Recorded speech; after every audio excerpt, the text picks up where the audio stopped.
Today we're at the Operation Dynamo Museum, Musée Dunkirk 1940, standing in front of a French infantry mannequin who represents one of the most overlooked stories of 1940, the French soldiers who held the line so the evacuation could keep going.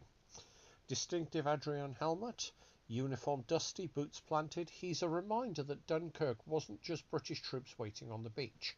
It was a joint evacuation, with French and British soldiers taken off throughout the operation. What often gets lost in the telling is that while both armies were being evacuated from the beach, French troops were also the ones holding most of the defensive perimeter, the canals, the outskirts, the shattered villages that kept German forces from breaking through. The Battle of Lille tied down major German formations for days, directly extending the timetable for the evacuation. And as the perimeter contracted, the French kept rotating from the front lines back to the beaches, fighting and evacuating at the same time.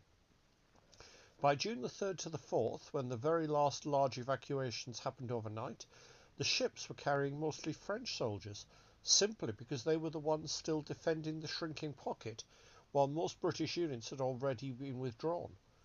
Now, all of this was coordinated from Bastion 32, the French command centre, the very building you're standing in when you visit the museum.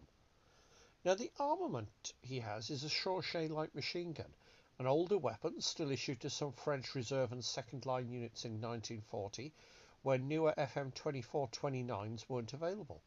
And while history loves to mock the Chauchet, the original 8mm Lebel version was actually better than its modern reputation suggests. Its presence here is accurate, and a reminder that those recalled reservists fought with whatever equipment France could still provide in those desperate days.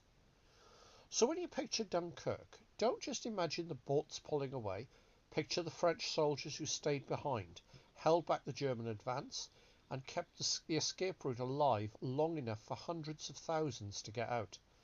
That mannequin with his old reserve issue machine gun beside him isn't just a display.